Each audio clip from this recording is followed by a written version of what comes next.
You see that guy on stage giving a TED Talk? That's me. You see this guy screaming his lungs out at a metal show? That's also me. Oh, and that's my dog. Not sure how that got in there. If we consistently interrupt our old thought patterns with new ones, and we resist the urge to judge ourselves for how long this process takes, we won't waste our lives waiting around for a eureka moment that might never come. I'm Johnny Crowder, and it's not always easy to fit me in a box. But maybe that's not such a bad thing, because for the past jillion years, mental health has felt like a taboo, boxed up topic. And I'm here to unbox it. Growth takes time. Lots of it. We can't just work out on Saturday and expect to look like The Rock on Sunday. I mean, think about it. We'd never ask WWE superstar Dwayne The Rock Johnson, can you tell us about the one push-up that got you into the shape you're in today?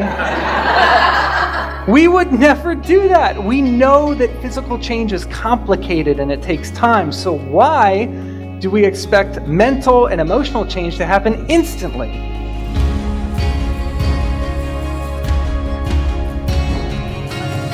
Be honest, when I say mental health, what do you picture? Someone sniffling in a therapist's office, clutching a box of tissues? A bunch of people holding hands singing Kumbaya? For me, I think of leadership, culture, attracting and retaining top talent, work-life balance, resilience, overcoming compassion fatigue, and kicking burnout's butt, using the hard things that happen in our lives to springboard us to new heights. At least that's what it looked like for me. I didn't just survive abuse, depression, and suicide. I've thrived in a way that I doubt I could have, even if I won the genetic lottery. Yes, I have a psychology degree and some letters after my name. Yes, I created a mental health resource that provides daily support to people like you and me all over the world. And yes, we've won a bunch of awards for being awesome at doing that.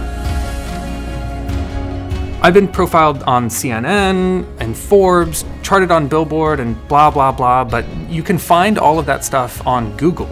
You want to know what actually gives me the authority to turn your conference, your retreat, your culture into something that people will still be talking about 10 years from now?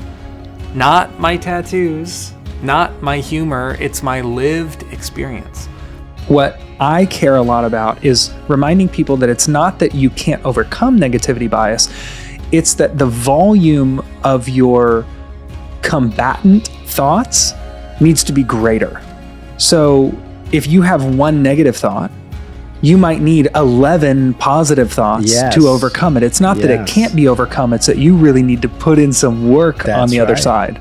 I don't just talk the talk, I've been through it firsthand, and my story has touched millions of brains and hearts across the globe as a result. My whole job is to use the awful things I've been through to drive radical change in the lives of other people. And your whole job is to put together the greatest event in the history of the universe. I can help with that. I know I'm not your typical suit and tie, stick to the PowerPoint keynote speaker. I'll admit it, I'm a different cup of tea. But if you really care about your audience, you're probably looking for something different anyway. And if nothing else, when you invite a literal mental health rock star to the stage, I can promise you exactly that. Something different.